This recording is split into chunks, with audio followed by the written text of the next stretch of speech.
We are a Utah-focused company. It's where our main assets are going to be here. Typical forward-looking statement again. I won't get too much into why uranium, but I will say is why Utah.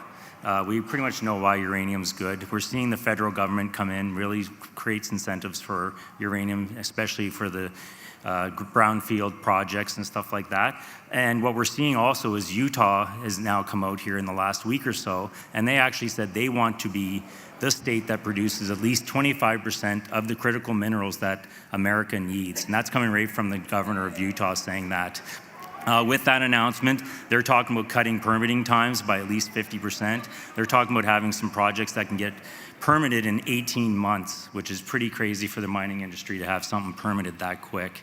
So Utah is a great place to be. We're having the state come up and say they want to have the industry take the products and ores and stuff right from the mine to the processing facility. So Utah wants to set up to be a one-stop shop for critical minerals, and they have the minerals to do it. They have lots of minerals there, they have lots of uranium, so it's a great state to be in and a great time to be in the mining industry in general. Share structure of the company, current valuation is around 20 million. It's a little bit higher than that today with the share price closed on Friday there. 202 million shares outstanding, fully diluted 22 million. 222 million, sorry. Now, we are in the middle of doing a buyout of Pegasus Resources. That's kind of how I came here today. I'm actually the CEO of Pegasus Resources, and through the transaction of buying Pegasus, I will be joining the Urano board, hence the incoming director here. After the merger, we will have 230 million shares outstanding with 268 million as a fully diluted basis. Great board of directors, strong team, William Sheriff there, as you all know, Douglas Underhill, Kyle, Eric, great team that we have here to really move these projects forward. Lots of knowledge, lots of experience. These guys have been around the industry a long time and they've done this all before. Kind of covered this a little bit already with the Colorado and Utah and stuff. Lots of infrastructure, a population that is comfortable with mining and producing of ores. So we have quite a few projects here spattered around Colorado and Utah, but we only have one main area that we're going to be focusing on, which is the I-70 project in the northern part of the Colorado Plateau, and some stuff down in the North Lisbon area. So here's the I-70 project as it stood here back in the summertime. We had just we had a smaller project footprint there with some stuff south of the highway. This area here is number 2 for mined uranium assets in Utah. So number 2, so lots of uranium has been known to be up around this area.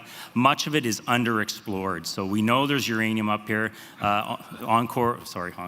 Urano has a lot of data, so we're not running blind here. We picked up these projects with the data that we had in-house and the other data that we've picked up. So we have lots of data on these projects, and our goal is to advance them to a development stage if it makes sense. This year is the Snow Probe Mine, which we picked up from Encore Energy. So now Encore has a position in Urano as well through this process. We might have had some before, but I can't remember. I'm still getting all my brain wrapped around all the stuff that Urano is doing here, so you'll have to bear with me a little bit. Lots of stuff to digest, that's for sure. We do have uranium, though. That's the nice thing about this project. We do have indicated and inferred for 1.4 million, and then we've got some smaller deposits that are down there in the indicated as well.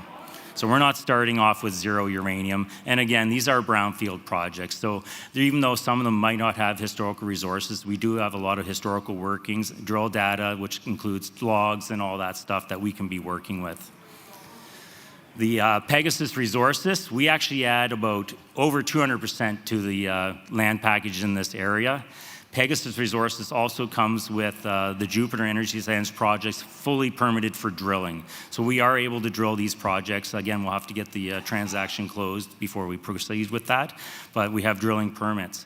And with the Snow and Probe Mine acquisition, we have small-scale mining permits as well with surface disturbance allowed. That's not something we're going to do immediately, but it's nice to have those permits handy to use eventually down the road once we've done some work and proved out these projects. The North Lisbon Valley one, that is another project that's on our radar. This number 3 for unproduced uranium, and it's one of the most prolific districts in Utah, where there was mined about 77.9 million pounds of uranium at a grade of 0.3% U. So lots of stuff going on down here in this project. So now I'll just get into the kind of basics of what we're doing. What we want to do is take these brownfield assets that we have here, develop them, show that they're real, like what they have and actually here. So it's going to take some work for us, but that's what we're here to do. We're an exploration company, and we're not starting from ground zero. We have the data, we have the skills, so we want to take these projects out here, do the work that we need to do, and if it makes sense, take these things and move them to development and beyond. Like again, we have a great team, and I kind of went through this a little fast, but I'm sure if I could remember more of the data all at once, I could get into it a little deeper. But what I can do is I'll tell you a little bit about the I-70 from Pegasus side, because I do know that data very well. So what got me excited about the I-70 project area was back in 2024, we did a ground program on energy sands, and we came back with 43 samples just to see what was on the property. 13 of them came back at over 1% uranium, which is still impressive for uranium grab samples. And one of them came back at 18.8% uranium. And that actually got the attention of a lot of the old timers in the area. I had a few of them phone me up, "Where did you find that?" I was like, "Well, I don't know. The geos went out and did their work, and they found some great numbers for us." So that got us pretty excited at Pegasus Resources. And through that news release and stuff, we actually ended up meeting another gentleman who had the Jupiter project. So we ended up, from our news release with the energy sands workings and stuff, we grabbed the attention of a gentleman who actually was an owner of Atlas. His family was Atlas Minerals at one point. So he's held on to this Jupiter project for a long time, and it was a hard deal to get it out of this gentleman. He's had a rough go of it over the years, dealing with us, your junior mining people, so you can just imagine his pulse when it comes to dealing with us all as a group. But from lots of conversations, I finally earned his trust, and he gave me a chance to move that project forward. That project came with 190 or so drill holes with data, and it was actually slated to be mined by the probe mine, which we picked up from Encore, and that was what was going to get mined out in the 1980s. What happened is the 3 Mile Island accident happened, the industry slowed down and shut down eventually, and that project sat there waiting for the next uranium bull market. And I think we finally found a bull market where we're going to get that gentleman's project into production. We're going to do the work anyway and try to make that happen, and his family can live on a little bit longer here.